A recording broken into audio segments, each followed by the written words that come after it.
Hello to all, please subscribe the channel and press the bell icon for more video updates. Today is 21st August of 2020 and it's a Friday today. चलिए आज NH शुरू करने से पहले कुछ question पूछ लेते हैं, आप उनका जवाब कमेंट सेक्शन में बताएं। जैसे पहला क्वेश्चन है, ट्रीटी ऑफ सुगौली जो है इंडिया नेपाल के बीच में क्या कहते हैं, ट्रीटी ऑफ सुगौली जो साइन की गई थी वो कब साइन की गई थी? ट्रीटी ऑफ सुगौली कब साइन की गई थी ये आपको बताना है कमेंट सेक्शन में। Treaty of Sugauli. Second question आता है, इंडिया में कितने हाई कोर्ट्स हैं? इंडिया में कितने नंबर ऑफ हाई कोर्ट्स हैं और आपको कमेंट सेक्शन में बताना है। तीसरा क्वेश्चन आता है, कहते हैं यमुना जो है, यमुना की ट्रिब्यूटरीज के नाम बताएं, मेन ट्रिब्यूटरीज के। आप यमुना की मेन ट्रिब्यूटरीज के नाम आप कमेंट सेक्शन में बताएं। इन तीन क्वेश्चनों का जवाब आप कमेंट सेक्शन में दे सकते हैं। और अगर आपने चैनल को सब्सक्राइब नहीं किया है तो चैनल को सब्सक्राइब कर दें और प्लीज़ लाइक बटन जरूर दबा दें। चलिए आज की एनालिसिस शुरू करते हैं। चलिए पहली न्यूज़ देखते हैं। पहली न्यूज़ आती है, supreme court gives Bhushan time to reconsider statement. क्या कहते हैं, ये कहानी पहले बता देते हैं क्या है। भूषण कहते हैं, प्रशांत भूषण की कहानी कहते हैं, क्या केस चल रहा है। उनके ऊपर कंटेम्प्ट ऑफ कोर्ट लगा है क्योंकि उन्होंने लॉकडाउन के समय चीफ जस्टिस ऑफ इंडिया के ऊपर, इस प्रशांत भूषण ने चीफ जस्टिस ऑफ इंडिया के ऊपर कहते ट्वीट किया था कि वो इतनी महंगी बाइक कैसे चला लें, वो भी लॉकडाउन में जहाँ पूरा देश इतना परेशानी में है, वो इतनी महंगी बाइक कैसे चला सकते हैं। ऐसा उन्होंने ट्वीट किया और उन्होंने कई ट्वीट से पहले भी कर रखे हैं कि कहते हैं कि जजेस के ऊपर कि वो करप्टेड थे, ऐसे जज उनके ट्वीट बहुत सारे थे। तो उसी पे क्या कहते हैं, उनसे कहा गया कि वो माफ़ी मांगे, तो उन्होंने कहा कि मैं माफ़ी नहीं मांगूंगा। ऐसा उनका था कि वो मैं अपनी ट्वीट्स पर माफ़ी नहीं मांगूंगा, ऐसा प्रशांत भूषण का कहना था। तो वही सुप्रीम कोर्ट ने कहा प्रशांत भूषण से कि वो अपनी बात को फिर से रिकन्सिडर किया जाए और माफ़ी मांगी जाए। तो उसी पर क्या कहते हैं, ये उन्हीं के ऊपर कंटेम्प्ट ऑफ कोर्ट लगा है। उसी पे कई लोगों ने अपने अपने स्टेटमेंट दिए, जैसे जस्टिस अरुण मिश्रा ने कहा है, he might have done a lot but he should not cross the Lakshman rekha. कि उन्होंने कई अच्छे अच्छे काम किए देश के लिए, लेकिन उन्हें अपनी लक्ष्मण रेखा नहीं क्रॉस करनी चाहिए, ऐसा ये जस्टिस अरुण मिश्रा का कहना है। वैसे के वेणुगोपाल जो अटॉर्नी जनरल ऑफ इंडिया, उनका कहना है, you have convicted him but do not punish him, he has done a ट्रेमेंडस amount of public good. कि आपने उन्हें कन्विक्ट किया है कि सुप्रीम कोर्ट ने, लेकिन उन्हें सज़ा ना दे क्योंकि उन्होंने कई पब्लिक के लिए बहुत अच्छे अच्छे काम किए हैं, ऐसा उनका कहना है। इसी तरह कई स्टेटमेंट है, कई ट्वीट साइकिल कि कहते हैं उनको कहते हैं छोड़, उनको पनिश न किया जाए, ऐसे कई ट्वीट्स हैं उनके। चलिए हम लोग देख लेते हैं कंटेम्प्ट ऑफ कोर्ट क्या होता है, अलग से देख लेते हैं। आप हमारे टेलीग्राम चैनल को सब्सक्राइब कर सकते हैं, क्वेश्चन नंबर 247 या डिस्क्रिप्शन पे द लिंक से कर सकते हैं। कंटेम्प्ट ऑफ कोर्ट कॉन्स्टिट्यूशन में नहीं डिफाइंड है। कंटेम्प्ट ऑफ कोर्ट एक्ट 1971 के बाद पता चला कि कंटेम्प्ट होता क्या है। Contempt is like showing disrespect to the dignity of the और अथॉरिटी ऑफ द कोर्ट, कि जो डिग्निटी है कोर्ट अथॉरिटी कोर्ट की, उनको डिसरिस्पेक्ट करना। ये दो तरह का होता है, सिविल और क्रिमिनल कंटेम्प्ट। सिविल कंटेम्प्ट वो होता है कि विलफुल डिसोबीडियंस दिखाया, कि हम किसी हियरिंग या किसी डिसीजन पे हमने क्या कहते हैं विलफुल डिसोबीडियंस दिखाया, जानबूझ के डिसोबीडियंस दिखाया कि हम उसे सपोर्ट नहीं करते। क्रिमिनल कंटेम्प्ट वो होता है कि कोई आप स्कैंडलाइज करें कोर्ट को, तो विलफुल वो क्या कहते हैं, वो क्रिमिनल कंटेम्प्ट होता है। कंटेम्प्ट ऑफ कोर्ट 1971 ये डिफाइन करता है, power of court to punish for the contempt and regulate the procedure. कि ये पावर देता है कोर्ट्स को कि कोई किसी के ऊपर कंटेम्प्ट ऑफ कोर्ट लगाया जा सकता है और उसके प्रोसीजर के तहत उसे पनिश भी किया सकता है। क्या कहते हैं, इसमें 2006 में अमेंडमेंट के बाद डिफेंस ऑफ ट्रुथ भी जोड़ दिया गया under section 13 of the original legislation. इसे पनिशमेंट है 6 महीने की सज़ा या 2,000 फाइन या दोनों। आपको दोनों हो सकता है, या 6 महीने की सज़ा या 2,000 का फाइन। इसका कंटेम्प्ट लॉ का जरूरत क्या है? इसकी ज़रूरत है to uphold the majesty and dignity of the judiciary, की उनकी मैजिस्ट्री डिग्निटी बनाए रखने के लिए कोर्ट की। कि इसलिए भी जरूरी है कि जो जजेस हैं वो विदाउट फेवर अफेक्शन और विल के डिसीजन दे सकें, तो इसलिए भी ये जरूरी है। चलिए अगली न्यूज़ देखते हैं हम लोग। अगली न्यूज़ आती है, 29% डेलीइट्स क्या कहते हैं डेवलप एंटीबॉडीज अगेंस्ट वायरस। की कहते हैं एंटीबॉडीज अगेंस्ट कोविड, इसमें लिखा है कि एंटीबॉडीज अगेंस्ट कोविड-19 infection have been found in 29% of people in the latest sero surveillance survey in the national capital. की सर्वे किया गया, सीरो सर्वे हुआ, उसमें क्या कहते हैं, उसमें पाया गया कि दिल्ली के जो लोग हैं उनमें 29.1% के अंदर एंटीबॉडीज पाई गई वायरस से लड़ने के लिए। चलिए देख लेते हैं टाइप्स ऑफ एंटीबॉडीज़ क्या होती हैं। Types of antibodies types of antibodies 5 तरह की होती हैं। 5 मेन कहते हैं जो डिफरेंट आइसोटाइप्स हैं उनसे है। पहली है IgM. IgM is the first antibody produce in response of microbial attack by B cell. जो माइक्रोबियल अटैक होता है बी सेल से, उससे बचाने के लिए एंटीबॉडी काम करती है। ये लार्जेस्ट एंटीबॉडी होती है। It circulates in the blood and lymph and constitutes 6% of the total antibody content। जो 6% total antibody content है वो IgM कंस्टिट्यूट करती है। फिर आती है IgG। ये मोस्ट अबेंडेंट आइसोटाइप है, प्लाज्मा में होता है, ये बहुत ज़्यादा अमाउंट में होता है। 80% होता है टोटल एंटीबॉडी कंटेंट का ये। इसमें इसे डिवाइड किया गया है सो 4 सब क्लॉसेज में, IgG1, IgG2, IgG3, IgG4। इसके जो IgG3 और IgG4 हैं वो कहते हैं उनके पास एबिलिटी होती है टू क्रॉस द प्लेसेंटा। फिर आती है IgA। ये मेनली फाउंड होती है मिल्क में, लिक्विड फॉर्म में। कहते हैं ये लिब्रेस्ड मिल्क हो गई, serum, saliva, fluid of the intestine, यहाँ पे फाउंड की जाती है। ये 13% होती है टोटल एंटीबॉडी सेरम का। जो टोटल एंटीबॉडी होता है कंटेंट उसका 13% ही होती है। फिर आती है IgD। IgD होती है it involve in the production of the antibody B cell. कहते हैं जो बी सेल्स के द्वारा एंटीबॉडी प्रोड्यूस होते हैं उनमें ये हेल्प करती है। It comprises of less than 7% of the total antibody content. ये 1% से भी कम होती है और ये बी सेल एक्टिवेशन और डिफरेंशिएशन में वर्क करती है। IgE is present in least amount around 0.02% of the antibody content in the cell. की अमाउंट करती है 0.02% एंटीबॉडी कंटेंट का। चलिए अगली न्यूज़ देखते हैं।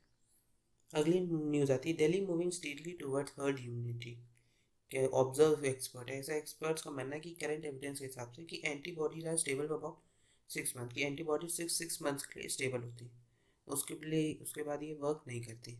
तो इसमें एक टर्म आता है हर्ड इम्यूनिटी। हम लोग इसको अलग से देख लेते हैं, हर्ड इम्यूनिटी को कि अलग से देखते हैं क्या होता है ये हर्ड इम्यूनिटी। ये एक स्टेज होता है एपिडेमिक का in which some members of the population group remain protected from infection. कि कहते हैं कुछ मेंबर्स होते हैं पॉपुलेशन ग्रुप के वो इन्फेक्शन से बच जाते हैं। ये होता कब है कि majority of those around them having already developed immunity. कि जो आसपास के लोग होते हैं, जैसे कोई इंसान है उसके आसपास के जो लोग हैं वो पहले ही इन्फेक्टेड हो चुके हैं और उनके अंदर एंटीबॉडीज जनरेट कर ली गई है। तो इनके अंदर एंटीबॉडी रहती है, इन्फेक्टेड इनका होना बहुत कम चांसेस, तो इसे ही कहते हैं herd immunity. So everyone in the population group does not need to get infected before the epidemic is over. कि इससे ये होता है कि पॉपुलेशन ग्रुप में जो और लोग होते हैं जो इन्फेक्टेड नहीं होते तो उनका बचने का खतरा तो वो बच सकते हैं, क्योंकि बाकी लोग तो इन्फेक्टेड हो चुके हैं, उनकी इम्यूनिटी बढ़ चुकी है। Once a certain population group gets infected and thus builds immunity, the epidemic begins to slow down, eventually stop। कि जैसे कुछ सर्टेन पोर्शन ऑफ जब पॉपुलेशन ग्रुप इन्फेक्टेड हो जाता है और इम्यूनिटी जनरेट हो जाती है उसके अंदर, तो उसका ये एपिडेमिक स्लो डाउन होने लगता है और धीरे धीरे करके यही इस तरह ख़त्म होने लगता है। चलिए अगली न्यूज़ देखते हैं। अगली न्यूज़ आती है plasma bank for covid in Gurugram feed donation. जो प्लाज्मा बैंक चालू किया है गुरुग्राम में कोविड-19 पेशेंट्स के लिए, वो काफ़ी उसमें बहुत कम डोनेशन है। उसमें ऐसे बताया गया कि सिर्फ 2 हफ्ते में सिर्फ 42 पीपल का डोनेशन है, प्लाज्मा डोनेशन। तो काफ़ी कम अमाउंट में, तो उतना ज़्यादा ट्रीटमेंट नहीं हो पा रहा है प्लाज्मा से। चलिए देख लेते हैं प्लाज्मा होता क्या है। आप कमेंट सेक्शन में बताएं कि प्लाज्मा किस कलर का होता है। आप कमेंट सेक्शन में बताएं प्लाज्मा किस कलर का होता है, कलर प्लाज्मा का, और कितना परसेंट कॉन्स्टिट्यूट करता है। ये आपको 2 क्वेश्चन बताने हैं कमेंट सेक्शन में, और कमेंट सेक्शन में ज़रूर करें। प्लाज्मा प्लाज्मा एक येलोइश फ्लूइड होता है, ये देखिए येलो कलर का है। Plasma is a yellowish fluid component of a blood that hold the blood cell in whole body cell.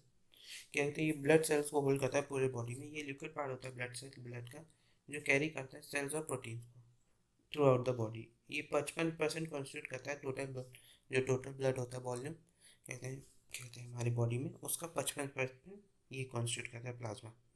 चलिए अगली न्यूज़ आती है फेफो and PETA to be part of study on circus animal. की जो circus में एनिमल यूज़ किए जाते हैं उनके ऊपर स्टडी की जाएगी कि उनको कैसे रखा जाता है, कैसे हार्म किया जा रहा है, उनको कैसी दिक्कतें जानवरों को, उस पर इस पर कहा गया है। Animal welfare board to hold survey, कि एनिमल वेलफेयर बोर्ड होल्ड करेगा सर्वे। आप कमेंट सेक्शन में बताएंगे पेटा का फुल फॉर्म क्या होता है, पेटा का फुल फॉर्म क्या होता है। कल मैं इसके ऊपर पूरी बात करूँगा कि पेटा कहाँ कब इस्टेब्लिश किया गया ये सब। अब आज ये बताएं कि पेटा का फुल फॉर्म क्या होता है और इसे कब इस्टेब्लिश किया गया। इस्टेब्लिशमेंट भी आपको बताना है कमेंट सेक्शन में। तो ये दोनों क्वेश्चन आप कमेंट सेक्शन में बताएं और प्लीज़ कमेंट जरूर करें। चलिए देख लेते हैं एनिमल सर्वे और क्या कहते हैं सर्कस के जो एनिमल होते हैं उन पर क्या सर्वे किया गया। इसमें बताया गया इसका कंटेस्ट है कि दिल्ली हाई कोर्ट ने डायरेक्ट किया एनिमल वेलफेयर बोर्ड को कि कैरी आउट करें नेशनल वाइड सर्वे कि देखा जाएगा जो नंबर ऑफ एनिमल सर्वे जो सर्कस में यूज़ होते हैं उनके लिए पैंडमिक के समय क्या दिक्कतें हैं और जो जूस में हैं जानवर उनको ऊपर क्या दिक्कतें हैं। कोर्ट ने ये भी इशू किया नोटिस कि to other relevant stakeholders and directed them to file replies within 2 weeks कि 2 हफ्ते में इस इशू के बारे में बताया जाए। कि कोर्ट एक सुनवाई सुना था जिसमें बताया गया था कि the condition of animals vulnerable due to bankruptcy of circus due to pandemic की सर्कस में जो एनिमल यूज़ होते हैं वो बैंकरप्ट होने के कारण उनकी कंडीशन बहुत बेकार है इस पैंडेमिक के कारण, तो काफ़ी ज़्यादा दिक्कतें आ रही हैं। ये पेटिशन फाइल की गई थी federation of Indian animal protection फेफो को द्वारा जो 100 ऑर्गेनाइजेशन को मिलकर बना है जो वर्क करता है protection of animal rights for over a decade की एनिमल राइट्स के ऊपर वर्क करता है। कॉन्स्टिट्यूशनल वैलिडिटी सेक्शन 21 और 27 के उसमें आता है कि prevention of cruelty to the animal एक्सटो की एनिमल एक्सटो को बचाने के लिए ये वर्क करता है। प्रेजेंट चैलेंजेस क्या है कि circus with animal performing tricks often use wild animals including hippos exotic birds elephant in सबको यूज़ किया जाता है सर्कस में कहते हैं एनिमल ट्रिक्स प्रोवाइड करने दिखाने के लिए कि एनिमल ट्रिक्स की एनिमल ये जानवर ये कर रहा है वो कर रहा है, तो ये सब दिखाने के लिए जानवर को वाइल्ड एनिमल्स को यूज़ किया जाता है। कई these animals are often used without requisite paperwork certifying their fitness की पेपर वर्क के बिना भी इन्हें यूज़ किया जाता है उनकी फिटनेस को जाने बिना कि फिट है कि नहीं उनको ऐसे यूज़ किया जा रहा है। इस वक्त नीट का ऐसा और कि on account of the COVID-19 pandemic there have been a numerous reports of animal being stranded ये कई रिपोर्ट्स आई हैं उसमें बताया गया कि एनिमलों को दिक्कत हो रही है। पूरे जितने सर्कसेस है पूरे ऑल ओवर द कंट्री जो है वो बंद है इस वक्त, तो कहते हैं जो जानवर है उनको बंद रखा जा रहा है और पैसे ना होने के कारण सर्कस जो सर्कस मेंबर्स हैं वो सब उन्हें खाना नहीं प्रोवाइड कर पा रहे उनको उतनी अच्छी सर्विसेज नहीं प्रोवाइड कर पा रहे ये बताया गया।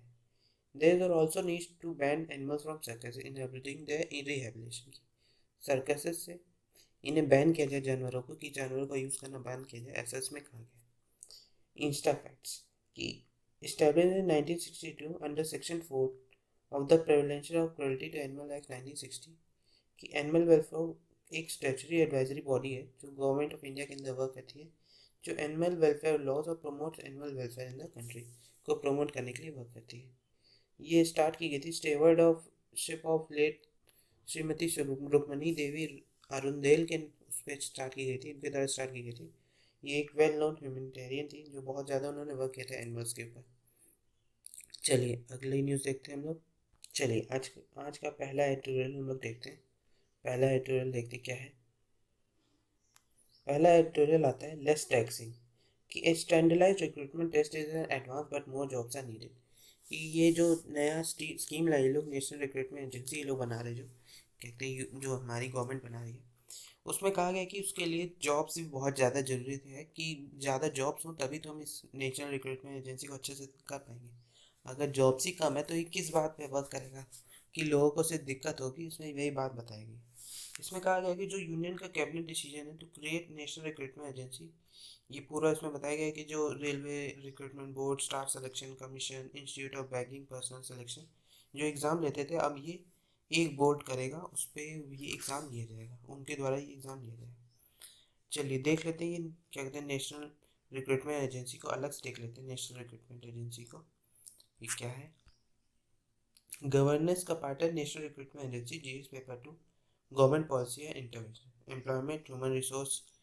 ये न्यूज़ में इसलिए कि प्राइम मिनिस्टर हैं उन्होंने डिसाइड किया है कि नेशनल रिक्रूटमेंट एजेंसी को इस्टेब्लिश करने का जिसमें एक कॉमन प्रिलिमिनरी एग्ज़ाम होगा जो कई रिक्रूटमेंट को देखेगा 10th लेवल पे 12th लेवल पे ग्रेजुएशन लेवल पे 3 लेवल पे एग्ज़ाम होगा फिर उससे द्वारा हर लेवल की एक लिस्ट बनाई जाएगी और हर लेवल की लिस्ट के हिसाब से जो कोई भी जैसे कोई भी रेलवे का है तो रेलवे का बोर्ड अगर रिक्रूटमेंट जॉब्स निकालता है तो उस लिस्ट से देखा जाएगा कि कौन कौन एलिजिबल है किसके नंबर उसके ऊपर कोई क्राइटेरिया होगा उसके ऊपर नंबर देखा जाएगा उसके हिसाब से सिलेक्शन होगा फिर उनका एग्ज़ाम होगा उस एग्ज़ाम को क्लियर करो फिर क्या कहते हैं आप जॉब पा पाओगे तो काफ़ी ज़्यादा प्रोसेस बढ़ जाएगा तो इसमें वही बात की गई। इसमें बताया गया एनआरएल में कंडक्ट एक कॉमन एलिजिबिलिटी टेस्ट कराया जाएगा जिसमें नॉन गैजेट पोर्ट्स के लिए कि गवर्नमेंट पब्लिक सेक्टर बैंक्स हर चीज़ के लिए अप्रॉक्सीमेटली ऐसा माना जाए 1.25 लाख गवर्नमेंट जॉब्स होंगी 2.5 करोड़ एक्सपीरियंस के लिए। ये एडवर्टाइज किया जाएगा कि हर साल 1.25 लाख जॉब्स गवर्नमेंट जॉब्स निकाली जाए और जिस जो 2.5 करोड़ लोगों के लिए हो। ये रिप्लेस मल्टीपल एग्जामिनेशन को रिप्लेस करने के लिए किया जा रहा है, लेकिन ये मल्टीपल एग्जाम तो हो ही जाएगा। अगर आप इसको देंगे कॉमन एलिजिबिलिटी टेस्ट, उसके बाद आपको किसी जो रिक्रूटमेंट एजेंट जो आप जहाँ पे रिक्रूटमेंट हो रहा है वहाँ पे भी आपको एग्जाम देना पड़ा, तो मल्टीपल एग्जाम तो हो ही गए। The government will also plan to provide outreach and awareness facilities की एक आउटरीच और अवेयरनेस फैसिलिटी प्रोवाइड करने के लिए भी ये यूज़ होगा। एक 24/7 हेल्पलाइन भी सेट किया जाएगा answering queries and complaints and queries के लिए। ये एसएससी क्या कहते हैं, आरआरबी, आईबीपीएस को कहते हैं, उनकी रिमेन इन प्लेस की वो जो प्रेजेंट की हैं वो अपनी पोजीशन पे रहेंगी, वो उनमें कोई चेंजमेंट नहीं आएगा। Based on the preliminary screening done at the सीटी लेवल की जो 3 लेवल है उनमें क्या कहते एग्जाम कराया जाएगा, उसके बाद एक रिस्पेक्टिव रिक्रूटमेंट एजेंसी की जाएगी। ये कॉमन एलिजिबिलिटी टेस्ट 2 बार होगा, साल में 2 बार ये कराया जाएगा। ये डिफरेंट सिटी लेवल पे होगा, जैसे 12th पास, 10th पास या जो गवर्नमेंट लेवल पे होते हैं वो government graduate level, 12th level और 10th लेवल पे 3 लेवल पे एग्ज़ाम होगा। ये 12 मेजर इंडियन लैंग्वेजेस में एग्ज़ाम होगा, जिनमें जो सेंट्रल गवर्नमेंट जॉब्स हैं वो heard only in English and Hindi, उनका एग्ज़ाम सिर्फ इंग्लिश और हिंदी में होगा। सीटी will held in 1000 centres across India, ये 1000 सेंटर्स में होगा कहते हैं इंडिया के। कहते हैं CET will be first level test to shortlist candidate and score will be valid for 3 years की ये पहला फर्स्ट लेवल टेस्ट होगा जो कहते हैं कैंडिडेट्स को शॉर्टलिस्ट करेगा, उसके बाद इनका जो स्कोर होगा किसी का भी वो 3 साल के लिए वैलिड होगा। There shall be no restriction on the number of attempts की कोई रिस्ट्रिक्शन नहीं होगा कि कितने अटेम्प्ट्स आप ले सकते हैं। Age relaxation for SC and ST and OBC candidates will age per existing rules will apply की जो एग्जिस्टिंग रूल्स हैं उनके हिसाब से उनके रूल अभी भी होंगे। नेशनल रिक्रूटमेंट एजेंसी एक सोसाइटी है registered under society registration act 1860। It will be headed by the chairman of the rank of the secretary to government of India, जो secretary to government of India होते हैं उनके rank पर इसके chairman को appoint किया जाएगा। It will have representative, minister of railway से रिप्रेजेंटेटिव होंगे, minister of finance, department of financial service, SSC, RRB, IBPS से इसमें मेंबर भी होंगे इस कमेटी में, नेशनल रिक्रूटमेंट एजेंसी में। The government has section of rupees of 1517.57 crore इस नेशनल रिक्रूटमेंट एजेंसी के लिए, काफ़ी अमाउंट है। इसका नीड क्या है? एट प्रेजेंट जैसे हमने देखा है कि seeking government job have to appear for separate exam, कि गवर्नमेंट जॉब के लिए हमें अलग अलग एग्जाम में बैठना पड़ता है, तो उसको ख़त्म करने के लिए किया जा रहा है। तो ये एक तरह से घुमा के कान पकड़ने की बात की गई है। Candidates have to pay fees to multiple recruitment agency की, जैसे हमने देखा है कि फ़ीस जमा करनी पड़ती है अलग अलग एजेंसीज के एग्ज़ाम के लिए, एसएससी के लिए अलग, आईपीपीएस के लिए अलग, आरआरबी के लिए अलग, या कोई भी सीएसएल हो, कोई भी एग्ज़ाम हो उससे कहते हैं उसके लिए अलग अलग हमें फ़ीस जमा करनी। Women candidate specially from rural areas में consider in appearing in multiple की जो वुमेन कैंडिडेट्स होती हैं जो रूरल एरिया से आती हैं उनको अलग अलग एग्ज़ाम में बैठने में दिक्कत होती है, क्योंकि इतना समय नहीं होता है बार बार आना रूरल एरिया से, क्योंकि एग्ज़ाम सेंटर तो सिटी में होता है तो उनको बार बार आना दिक्कतें होती, तो मल्टीपल एग्ज़ाम होने से ये भी दिक्कतें हैं। इसके लिए एडवांटेजेस क्या हैं स्टूडेंट्स के लिए? Remove the hassle of appearing multiple exam की अलग अलग एग्जाम में बैठना से रोकने के लिए सिंगल एग्जामिनेशन फी होगी। Exam will held in every district की हर डिस्ट्रिक्ट में एग्जाम कराए जाएंगे, लगभग हर एक डिस्ट्रिक्ट में। Applicants are required to registration on a single registration portal की एक सिंगल रजिस्ट्रेशन पोर्टल होगा, वहाँ पे आप रजिस्टर करा सकते हैं। इस इंस्टीट्यूशन का क्या एडवांटेजेस होगा कि हैसल कम करेगा, कि जो प्रिलिमिनरी या स्क्रीनिंग टेस्ट होती कैंडिडेट्स की उसको ख़त्म करने के लिए। Drastically reduce the time of recruitment cycle की जो रिक्रूटमेंट साइकिल का होता है वो टाइम ख़त्म करने के लिए। Bring standardize in examination pattern की एक स्टैंडर्ड बनाना एग्जामिनेशन पैटर्न का, उसके ये हेल्प होगा। Reduces cost for different recruitment agency की जो डिफरेंट रिक्रूटमेंट एजेंसी है उनके लिए कॉस्ट ख़त्म करना, जो 600 करोड़ सेविंग एक्सपेक्टेड है उसको ख़त्म करने के लिए ये किया जा रहा है। चलिए अगली न्यूज़ देखते हैं हम लोग। अगला एडिटोरियल आता है मैरिज एज मिसकंसेप्शन की। सेकेंड एडिटोरियल है marriage age misconception. Addressing poverty is the key to improving health and nutrition status of mothers and their infants की। हेल्थ और न्यूट्रिशन स्टेटस जरूरी है मदर्स के लिए और उनके बच्चों के लिए। इसमें वही बताया गया है कि मैरिज एज मिसकंसेप्शन क्या होता है कि जो वुमेन्स होती है उनकी एक मैरिज एज क्या होती है कि एक लीगली एज जिसके बाद वो मैरिज कर सकें तो क्या होती है। इस पूरे एडिटोरियल में ये मैरिज के ऊपर ही बताया गया। इसको हम लोग पूरे एडिटोरियल को अपने आंसर राइटिंग फॉर्मेट में करते हैं, बात करते हैं। Minimum age for marriage for girls, social justice, GS paper 2, issues related to women, government policies and intervention, issues related to children, health, gender. ये न्यूज़ में इसलिए है कि 74th इंडिपेंडेंस डे के दिन प्राइम मिनिस्टर ने अनाउंस किया central government has set up a committee to reconsider the minimum age for marriage for women which is 118। जो मिनिमम एज है वुमेन की जो इस वक्त 18 साल है उसे रिकंसीडर के लिए बात किया गया कि उसे बढ़ाना चाहिए, ऐसी बात की गई है। इस कमेटी से कहा गया कि on June 2020 the union ministry for women and child development ने एक सेटअप की थी कमेटी इस तरह के मैटर्स को देखने की थी। Age of motherhood, imperatives of lowering maternal mortality ratio या improvement of national nutritional levels among women, ये इसलिए बनाई गई थी। इसको हेडेड किया गया है जया जेटली द्वारा। ये कमेटी प्रपोज की गई थी यूनियन बजट 2020 और 2021। ये देखा जाएगा it will examine the correlation of age of marriage and motherhood की। जो कोरिलेशन होती है मैरिज और मदरहुड की उसके बीच में देखा जाएगा कि हेल्थ मेडिकल वेलबींग वो देखा जाएगा इसमें। इसके जो अदर मैटर्स हैं जैसे पैरामीटर्स हैं जैसे infant mortality rate, maternal mortality rate, total fertility rate, sex ratio at birth, child sex ratio, और इन सबको देखा जाएगा कि वुमेन्स की एज जो मैरिज की एज जो 18 साल है उसको बढ़ाया जाए, 18 से 21 किया जाए। जो क्या कहते हैं मेंस की जो एज है मैरिज के लिए वो 21 साल है, तो उतना ही करने की बात की जा रही है कि वुमेन की भी एज उतनी होनी चाहिए। Link between age of marriage and nutrition की क्या लिंक है मैरिज के बीच में और न्यूट्रिशन के बीच। एक स्टडी माना गया international food policy research institute, जिसमें बात की गई कि चिल्ड्रन बॉर्न टू एडोलेसेंस मतलब जो 10 से 19 साल की मदर्स होती हैं उनसे जो बच्चे होते हैं वह 5% points were more likely to stunted की शॉर्टर फॉर देयर एज, कि उनकी स्टैंडर्ड होते वो कम समय में होते तो उनको कई दिक्कतें हो सकती हैं, ऐसे इसमें बात की गई है। इसमें यह भी आया कि lower education among teenage mothers and the poor economic status की। जो टीनेज मदर्स होती हैं जो कम एज में जिनकी शादी हो जाती है उनके पास कम एजुकेशन होती है और उनका पुअर इकोनॉमिक स्टेटस भी होता है। Argument against increasing the minimum age of women, minimum age of marriage for women, क्या आर्गूमेंट दिया गया है कि national coalition advocating for adolescent council ने कहा है कि increasing the legal age of marriage for girls, कि ये बनाएगा कि expand the number of married person deemed under age की। जो मैरिड पर्सन उनकी जो अंडर एज है in criminalise them and render under as married girl without legal protection की। जो अंडर एज मैरिज गर्ल्स हैं उनको विदाउट लीगल प्रोटेक्शन के उन्हें रेंडर किया जाएगा, ऐसे इसमें बात की गई। तो ये सब इसमें बताया गया है पूरे में कि इस वक्त प्रेजेंट एज फॉर मैरिज क्या है। द स्पेशल मैरिज एक्ट 1954 और the prohibition of child marriage act 2006 prescribe I think 18 and 21 as the minimum age for consent of marriage for men, women and men। कि women के लिए 18 साल, man के लिए 21 साल। इसे हम नोट किया जा सकता है कि minimum age of marriage is distinct from the age of majority which is gender neutral. ये जो मिनिमम एज ऑफ मेजॉरिटी है वो जेंडर न्यूट्रल है। उसके हिसाब से individual age of majority age per the Indian majority है कि जो एज ऑफ मेजॉरिटी वो 18 साल है इंडियन मेजॉरिटी एक्ट 1875 के द्वारा।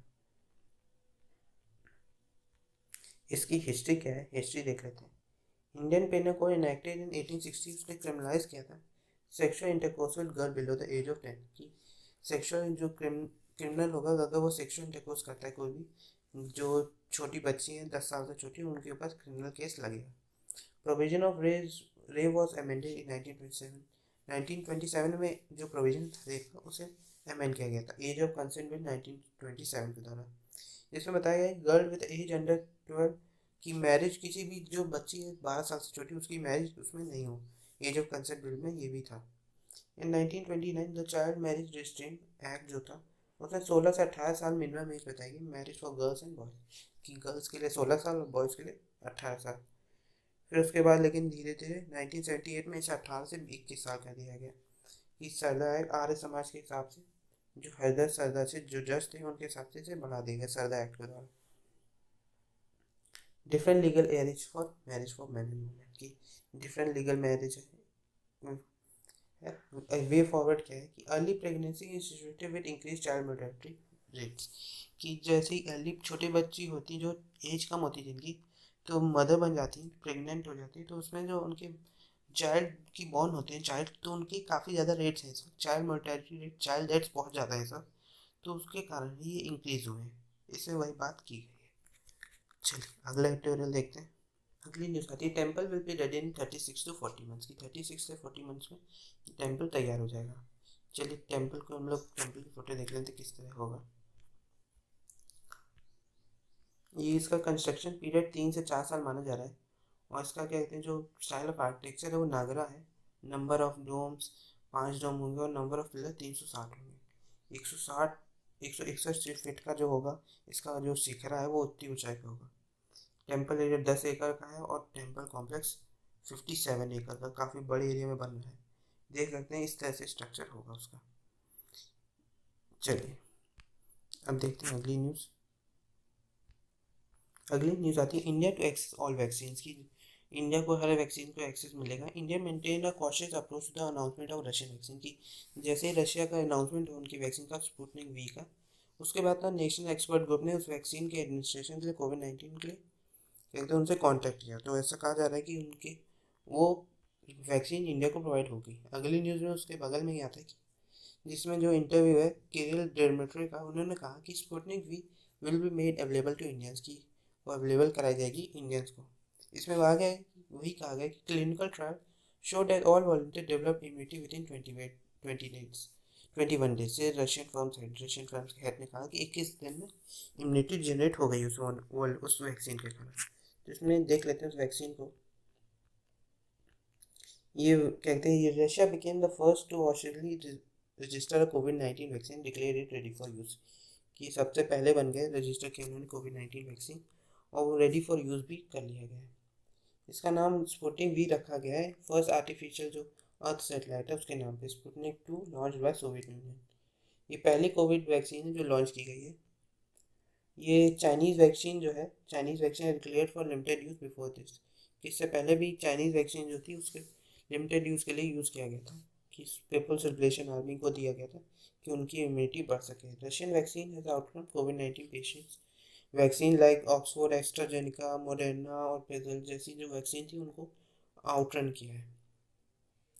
इंडिया की भी जो कोवैक्सीन थी वो ह्यूमन ट्रायल के लिए है, लेकिन अंदर जो एक और इंडियन वैक्सीन जो है चल रही इस वक्त ट्रायल में वो ज़ायकोडस धस है, जो फेज 1 और 2 है क्लिनिकल ट्रायल के।